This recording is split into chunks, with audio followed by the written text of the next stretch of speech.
Hello, everybody, and welcome to Grey History.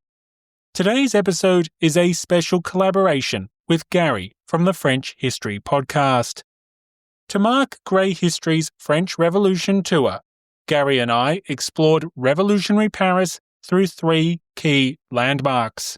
Expect a mix of iconic and forgotten places as we seek out some of the most overlooked locations for understanding the history of the French Revolution. But before we begin, a quick reminder that May's French Revolution tour across both Paris and the Loire Valley is officially confirmed and going ahead. Remaining places are limited, so if you'd like to join us, you can see the full itinerary and secure your place at greyhistory.com/tour.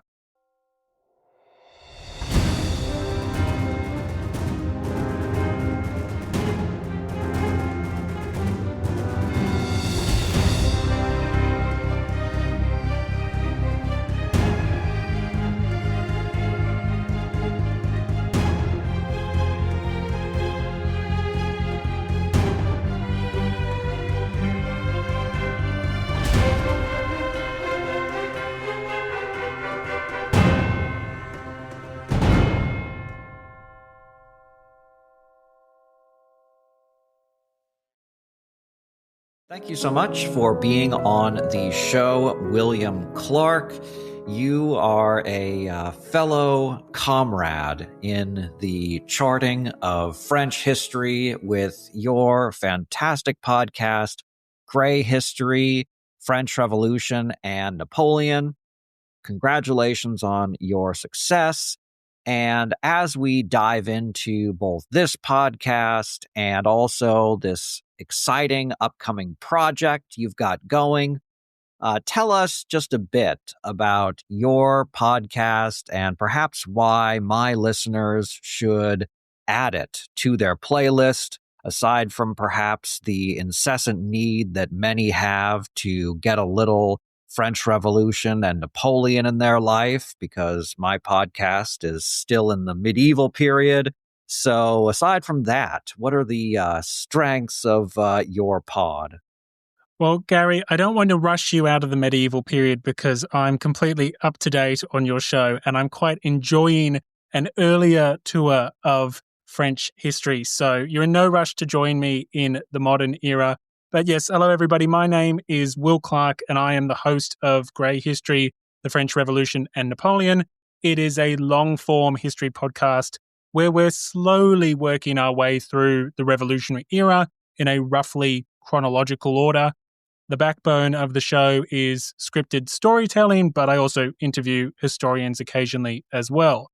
And we've recently crossed the 100 episode mark, and at the moment we're in the heart of the Terror, specifically the de-Christianization campaign, and over the next few months we'll be seeing the implosion of the ruling Jacobins as they begin to turn on themselves.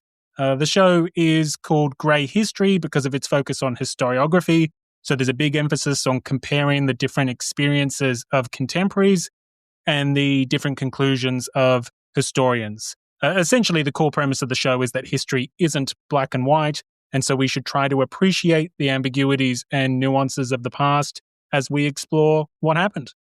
What a fascinating take, and I know one that will particularly be a big draw for history enthusiasts. So aside from the podcast itself, you are actually going to engage on a living history project. You've launched week-long tours of the French Revolution. Can you tell us what that is all about? I'd love to. So in mid-May 2026, I'm running a small group 8-day French Revolution tour designed to let you experience the French Revolution where it actually happened. So we're going to spend 5 nights in Paris and do a full day at the Palace of Versailles. We'll also retrace July 1789 through the streets of revolutionary Paris to the former Bastille, and we'll visit sites like the Conciergerie, the Pantheon, the Louvre, and of course, yes, the emphasis is the French Revolution, but we can't ignore Napoleonic Paris as well. And so we'll be touching on Napoleon's tomb and the Arc de Triomphe. And after that, we will then do 2 nights in the Loire Valley to see some of France's most remarkable chateaux and royal towns. The Loire isn't just famous for its remarkable pre-revolutionary history, but there's plenty of connections to the revolutionary, Napoleonic, and Restoration eras as well. I suppose the key thing is that the tour is designed by a history enthusiast for other history enthusiasts. We have expert local guides at the key sites, and in some cases, I've actually arranged for access to areas that are normally closed to the public. This is not a large group tour. It's strictly capped at 20 people. And in the Louvre, we will even split the group down into no more than groups of 6 so that you can enjoy a sort of semi-private experience where you can enjoy all the details and discuss each masterpiece with your local guide. So if that tour sounds like your kind of trip, the full itinerary and booking info is at greyhistory.com/tour. You can reserve your place with a deposit or download the full itinerary. And if you have any questions, you can schedule a quick call with me as well. So let's dive into the sites themselves. I know that Paris and Greater Paris in general has these incredible, historic, and also beautiful areas. So let's dive into the actual important sites for the revolution and beyond. Where do you want to start? Yeah, I'm keen to discuss maybe some of the overlooked sites of revolutionary Paris. I mean, we know of the Bastille, we've heard of the Pantheon. For the Napoleonic Paris, most people are familiar with the Arc de Triomphe. So I'm going to focus on a few overlooked or underappreciated sites.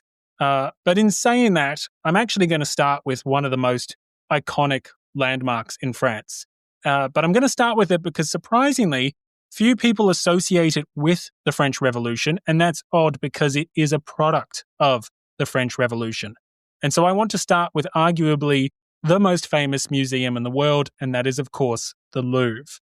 I'd argue that the history of the Louvre encapsulates the history of the French Revolution in so many ways. Its origin story, the building itself, the art inside, but in the interests of time and ensuring that this doesn't become an episode on the history of the Louvre, the short version is that the Louvre opens on the 10th of August, 1793. And that is exactly 1 year after the overthrow of the French monarchy. Now, the origins of the Louvre predate the Republican era. In fact, they predate the revolution itself. But those origins also reflect the priorities and, I would say, the inefficiencies of the royal administration. Despite plans to open a public art gallery or a public art museum in the Louvre since the mid-1770s, the king's officials had failed to actually convert the former palace into a functioning museum by the time the monarchy was overthrown, almost 2 decades later. And importantly, pretty much as soon as the monarchy fails, the new government, the new Republican government, quickly realizes that the Louvre is a huge priority for them. And it's a priority for several reasons. The first is legitimacy. If the Republic can create a new national art museum for the people, that is a powerful statement in legitimizing the new order and repudiating the inadequacies of the past. Moreover, it also matters internationally. As the revolution sours in European public opinion, as France goes to war with an ever-increasing number of neighbors, as the revolution passes through what many but not all historians refer to as the Terror, the Louvre becomes a tool for propaganda. It's a positive aspect of the new regime. It's a way to emphasize the enlightened regeneration of the French nation, if you like. It's a way to position Republican France as a sort of new Athens, a new cultural capital of the Western world that is the heir to the republics of antiquity. And in a similar way, the museum could also be used, or it was a priority because the museum could also be used as a key tool for education. With France becoming a republic, the revolutionaries believed that they needed institutions that could shape and mold republican citizens. They needed ways to kind of cultivate the virtues and values that they wanted to promote, like self-sacrifice and patriotism and the like. And so the Louvre is imagined as part of that program. So for these reasons and others, the Louvre is a huge priority for the new Republican government. And as I said, the museum successfully opens, and it's no coincidence, on the first anniversary of the overthrow of the monarchy in August 1793.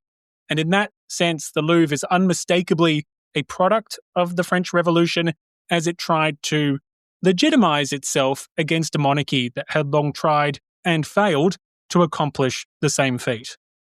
Yes, I can certainly go off about the Louvre all day. In fact, I have. One of the reasons why the main show has been on a minor hiatus has been because I just finished up a patrons exclusive series on the Louvre that goes on for 10 hours long. So that I'm very well familiar with what I would say is not even debatably the most famous art museum in the world, but we can have that gripe. But speaking of the art itself, do you want to tell us a little bit about the place of art in the Louvre and its perhaps influence on the revolution?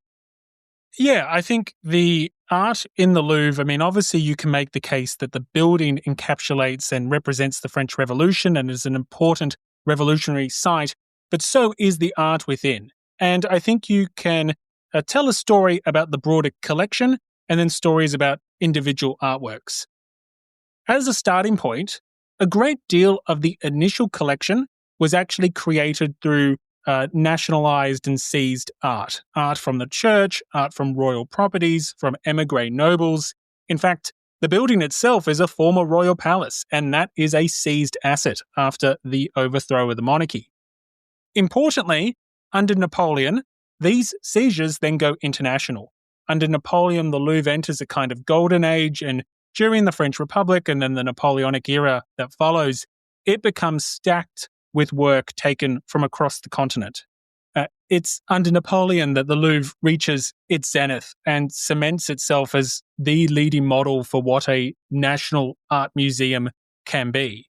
But if you focus on specific pieces of art, you can get a different sort of story, and doing so allows you to experience really the transformation of the revolutionary and Napoleonic eras in a way that you can't experience simply if you were to try to replicate it through, say, podcasts or documentaries alone.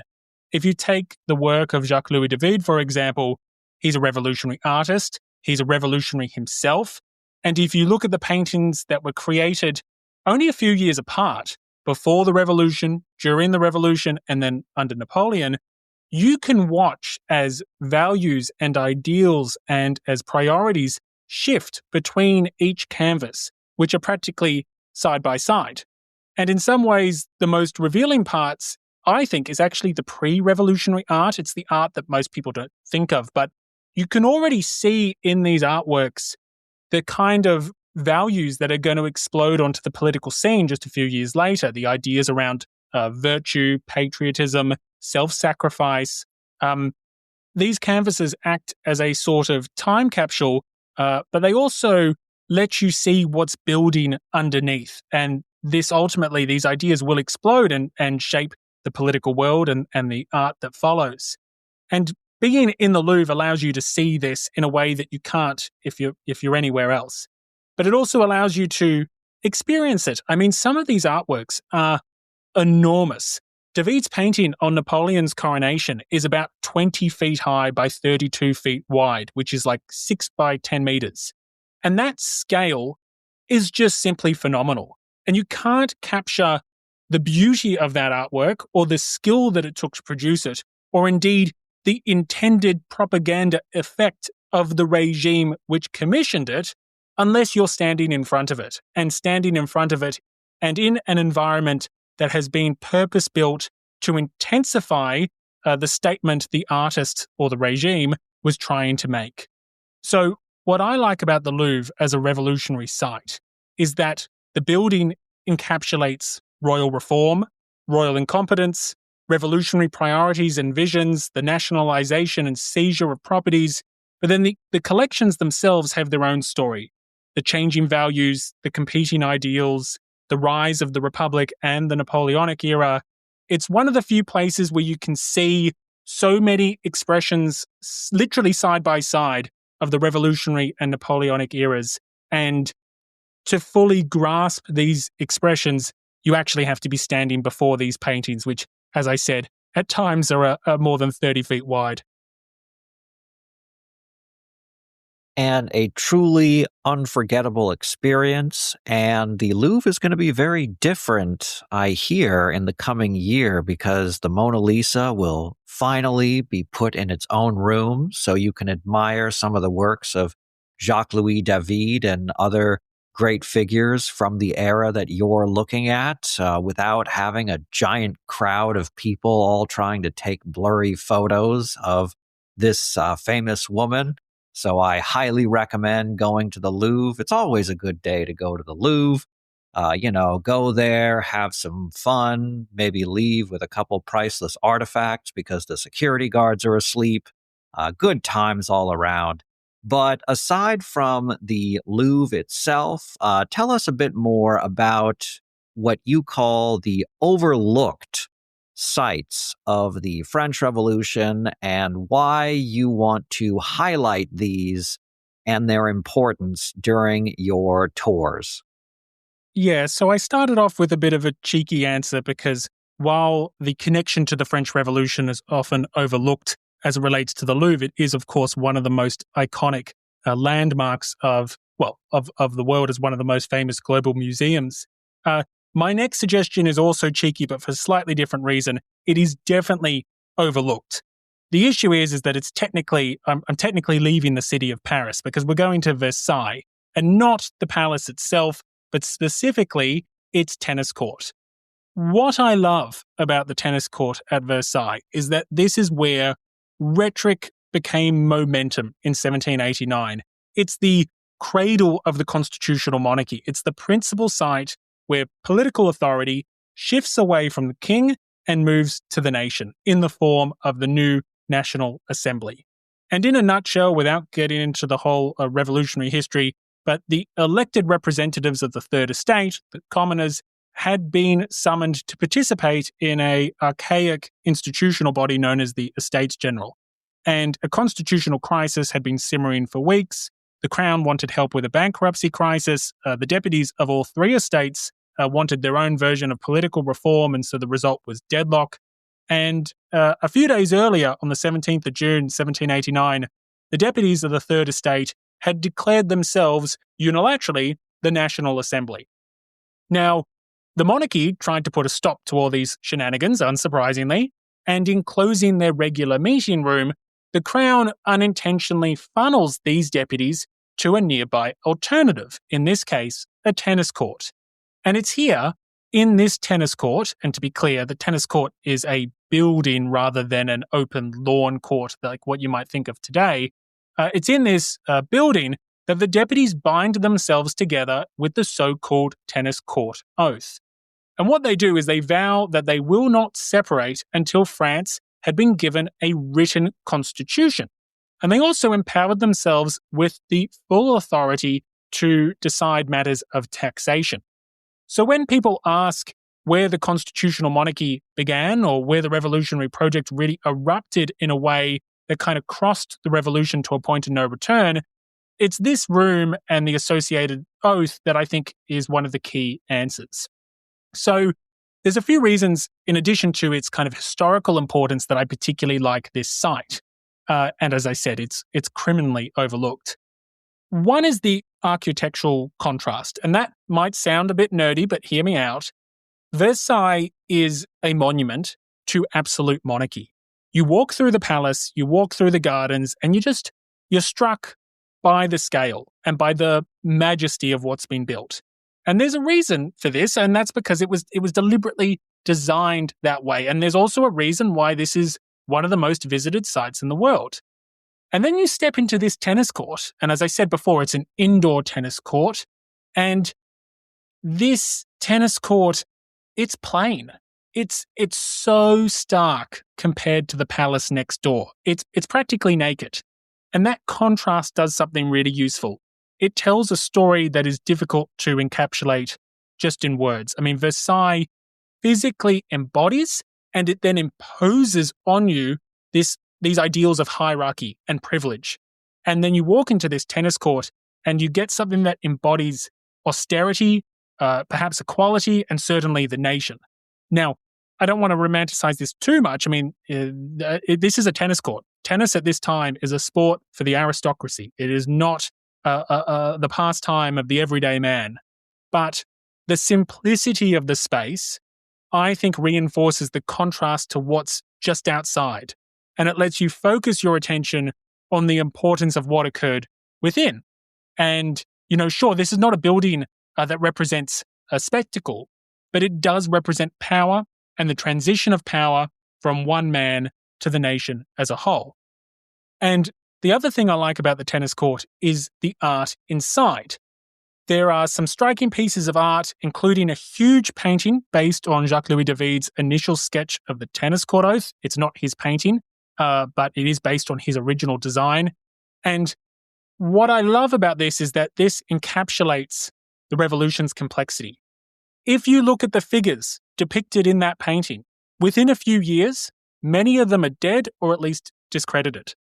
They are labelled enemies of the people. Some have gone to the guillotine, some send others to the guillotine, and this space allows you to reflect on that early unity of purpose in 1789, but it also allows you to consider really the deterioration of the revolution and its collapse into suspicion and fear and rivalry. And the statues around the hall allow you to do much the same. Many of the figures that are portrayed there are dead by 1795. And so for me, this room encapsulates the revolution's triumph and the revolution's tragedy. And so that's why for me, the tennis court is unmissable. It's easy to miss. It's often overlooked, particularly compared to the grandeur of Versailles.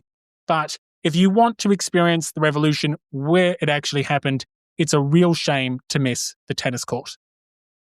So let's move from outside of Paris. Let's get back to the City of Lights. So there was another major site which perhaps isn't as famous, but you wanted to highlight it as an important center of the French Revolution. Tell us all about this central location for the changing of history. Yeah, so given that we've just been speaking about some of the tragedies of the French Revolution, I'm going to take us on a slightly darker turn with this final site. And I want to take you to the Conciergerie. And now this is on the central island of Paris near the Notre Dame. And the Conciergerie is part of a broader palace complex that began as a royal residence, but by the time of the Revolution, it had become a centre of justice. And specifically, the Conciergerie itself functioned as a prison. The Revolutionary Tribunal operated just next door. And that proximity was critical. One contemporary described the Conciergerie as the antechamber of death. And this is where many people waited for their trial and where many waited for their execution after their trial, especially in the period commonly referred to as the Terror. And it's in these walls that many of the most iconic revolutionaries passed through. Robespierre, leading Girondins, leading Jacobins, many spent time in the Conciergerie. Now, I should probably preface what I'm about to say by saying that, liking the Conciergerie, I'm not quite sure if I want to use the word like. It's an amazing historical experience, but it's not the sort of place that you leave with a smile on your face. But if I can use that language, what I like about the Conciergerie is precisely the gravity that it conveys. The whole building just has this grim coldness that seeps into your bones, but I would say most notably when you're standing inside the former prison cell of Marie Antoinette. That prison cell has been altered over time. It was renovated when the Bourbons were restored to power into technically a sort of chapel. But even with that layer of refinement, you really get this sense of this joyless place, of this bleak cell. And that's what makes the Conciergerie an amazing revolutionary site. A lot of revolutionary Paris and even Napoleonic Paris, and then Paris, particularly under the July monarchy, the events that occur after 1789, they're presented to visitors in a way that is kind of romanticized. It's the birth of modern Europe. It's the high ideals of 1789. It's the triumphs of Napoleon. The Conciergerie pulls you into a completely different direction. And it's not hope. It's not victory. It's not opportunity or liberty. It's fear. It's anxiety. It's a loss of innocence. And for me, it helps to personalize the revolution in a way that few of these other more grander places can do. You know, we're talking about places where you can experience the French Revolution. And if you want to experience it in your bones, it's hard to look past the Conciergerie. And to be frank, it's another site that is all too often overlooked, you know, when people are doing the highlights of Paris. And what an incredible series of places you are going to look at. Of course, Paris is always worth a visit. I hear it's worth a mass as well. But you have these places, you have a lot more. Are there any other last things that people should know about the tour?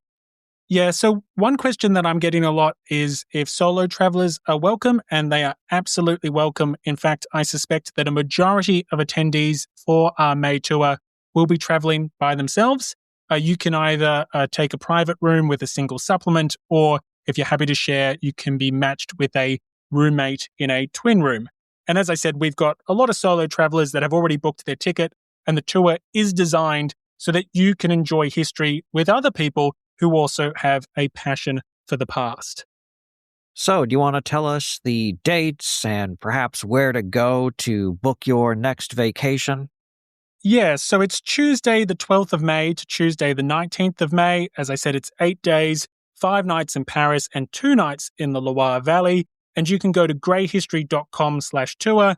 You have all the information there. You can reserve your spot with a deposit. There's only a few tickets left, so I wouldn't sit on it. But if you have any questions, you can download the full itinerary and you can schedule a quick call with me. If you have any queries, we have some people that, they haven't traveled to Europe too many times or at all, and they've got a few questions.